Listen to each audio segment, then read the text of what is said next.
Как чуваши трудились в поле, какие традиции были связаны с началом и окончанием работ, рассказывает выставка «Путем зерна. Круг чувашских праздников».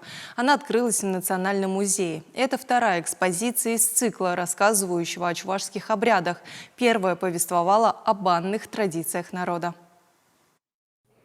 Крестьянский быт был невероятно тяжелым, но чуваши умели и разбавить трудовые будни праздниками. Конечно, веселились не круглый год. Для всех дат были особые поводы. Самым важным в череде торжеств считалось окончание посевной. К нему был приурочен Агадуй. Тут уж чуваши отдыхали на славу. Конные скачки, борьба кирежу, шуточные состязания, демонстрация достижений каждого села. Годовой цикл всех празднеств и отражен в экспозиции. Данная выставка говорит прежде всего о земледельческих работах.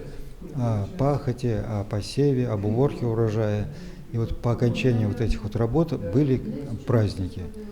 Вот. И перед началом были своего рода праздники или праздничные моления. Особое место у чувашей, как и многих других народов, занимал хлеб. Наши предки с огромным почтением относились к выращиванию сельхозкультур, закладке зерна в амбары и к самой выпечке. На выставке, кстати, даже можно познакомиться с рецептами самых почитаемых народных блюд. А еще почувствовать атмосферу чувашской избы и амбара. Запах сена сделает погружение в историю более ощутимым, осязаемым. Инструменты, всякая утварь деревенская, крестьянская.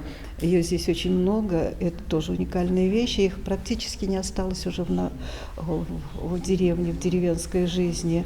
И как они здесь живут хорошо. Вот в самой экспозиции, очень цельная экспозиция.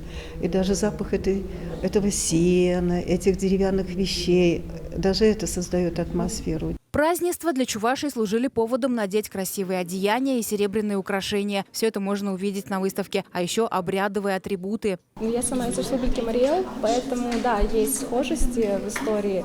И в одежде схожести есть, и в каких-то праздниках, обрядах тоже есть схожести.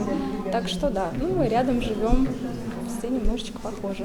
На выставке расскажут и о правилах старинных чувашских игр. Узнать больше о народных традициях в Национальном музее можно будет до конца осени. Наталья Горова, Оксана Верликова, Святослав Петров. Вести Чувашия.